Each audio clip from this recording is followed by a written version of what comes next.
ଦ୍ୱାଦଶ ରାଶିଚକ୍ରର ନବମ ରାଶି ଧନୁରାଶି ପାଇଁ 2026 ମସିହାର ବାର୍ଷିକ ରାଶିଫଳ ଜାଣିବା।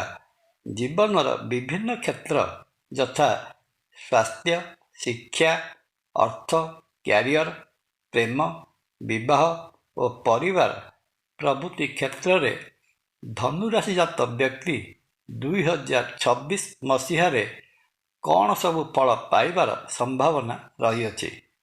ଜୟ ଜଗନ୍ନାଥ। ନମସ୍କାର, ମୁଁ ତପନ ଡାଇଜେଷ୍ଟକୁ ଆପଣଙ୍କୁ ସ୍ୱାଗତ।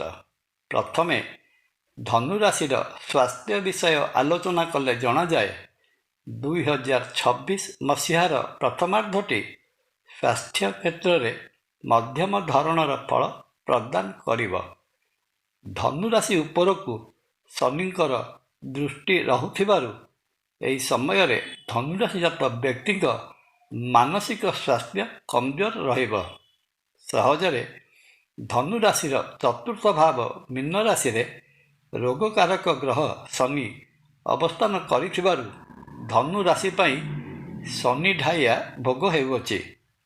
ତେଣୁ ଶନି ଧନୁରାଶି ବ୍ୟକ୍ତିଙ୍କୁ ରୋଗଗ୍ରସ୍ତ କରାଇବାର ସମ୍ଭାବନା ଦେଖାଯାଏ।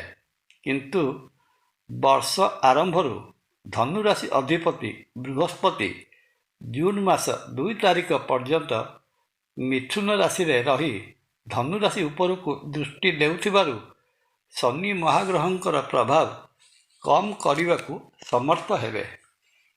ଜୁନ୍ ମାସ 2 ତାରିଖ ପରଠାରୁ ଅକ୍ଟୋବର ମାସ 31 ତାରିଖ ପର୍ଯ୍ୟନ୍ତ ବୃହସ୍ପତି ସିଂହ ରାଶିରେ ଅବସ୍ଥାନ କଲେ ଏହି ସମୟରେ ଧନୁରାଶି ପାଇଁ ସ୍ୱାସ୍ଥ୍ୟଗତ ସମସ୍ୟା ସୃଷ୍ଟି ହେବାର ସମ୍ଭାବନା ରହିଅଛି। ତେଣୁ 2026 ମସିହା ଜୁନ୍ ମାସ 2 ତାରିଖ ଠାରୁ ଅକ୍ଟୋବର ମାସ 31 ତାରିଖ ପର୍ଯ୍ୟନ୍ତର ସମୟ ଧନୁରାଶିଜାତ ବ୍ୟକ୍ତି ସ୍ୱାସ୍ଥ୍ୟ ସମ୍ବନ୍ଧୀୟ ସତର୍କତା ଅବଲମ୍ବନ କରିବା ଉଚିତ ହେବ। ଆବଶ୍ୟକ ସ୍ଥଳେ ଡାକ୍ତରଙ୍କର ପରାମର୍ଶ ନେବା ଦରକାର।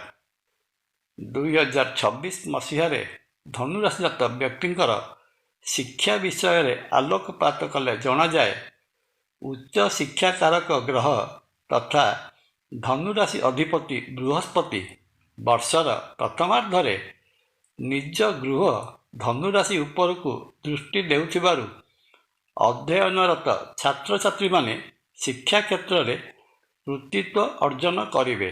କିନ୍ତୁ ଧନୁରାଶିର ପଞ୍ଚମ ଶିକ୍ଷାସ୍ଥାନର ଅଧିପତି ମଙ୍ଗଳ ମହାଗ୍ରହ ଅପ୍ରେଲ ମାସ 2 ତାରିଖ ଠାରୁ ମଇ ମାସ 11 ତାରିଖ ପର୍ଯ୍ୟନ୍ତ ଚତୁର୍ଥ ଭାବରେ ସନ୍ନିଯୁକ୍ତ ହୋଇ ରହୁଥିବାରୁ ପରୀକ୍ଷା ଦେଇଥିବା ଛାତ୍ରଛାତ୍ରୀମାନେ ଆଶାଠାରୁ କମ୍ ମାର୍କ ରଖିବେ। ଶନି ଗ୍ରହଙ୍କର ପ୍ରଭାବରୁ ଛାତ୍ରଛାତ୍ରୀମାନେ ଶିକ୍ଷା କ୍ଷେତ୍ରରେ ଅଳସୁଆମୀ ଗୁଣ ପ୍ରଦର୍ଶନ କରିପାରନ୍ତି।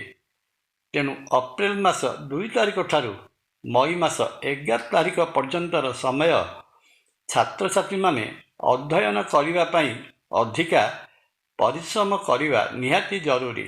ବର୍ଷର ଦ୍ୱିତୀୟାର୍ଦ୍ଧରେ ଉଚ୍ଚ ଶିକ୍ଷା ଗ୍ରହଣ ପାଇଁ ଛାତ୍ରଛାତ୍ରୀମାନେ ଦୂର ସ୍ଥାନକୁ ଯାତ୍ରା କରିବାର ସମ୍ଭାବନା ରହିଅଛି। 2026 ମସିହାରେ ଲଭ୍ ଲାଇଫ୍ରେ ଥିବା ଧନୁରାଶିଜାତ ବ୍ୟକ୍ତିଙ୍କର ବର୍ଷର ପ୍ରଥମାର୍ଦ୍ଧରେ ପ୍ରେମ ବିବାହ ହେବାର ସମ୍ଭାବନା ଦେଖାଯାଏ। କିନ୍ତୁ ଅପ୍ରେଲ ମାସ 2 ତାରିଖ ପରଠାରୁ ମଇ ମାସ 11 ତାରିଖ ମଧ୍ୟରେ ଧନୁରାଶିଜାତ ବ୍ୟକ୍ତିଙ୍କ ପ୍ରେମ ଜୀବନରେ ଝଟକା ଲାଗିବାର ସମ୍ଭାବନା ମଧ୍ୟ ଦେଖାଯାଏ। ସମ୍ପର୍କକୁ ନେଇ ପାରିବାରିକ ଝଗଡ଼ା ସୃଷ୍ଟି ହେବାର ସମ୍ଭାବନା ରହିଅଛି। ସମ୍ପର୍କୀୟମାନେ ସମ୍ପର୍କକୁ ବିରୋଧ କରିପାରନ୍ତି।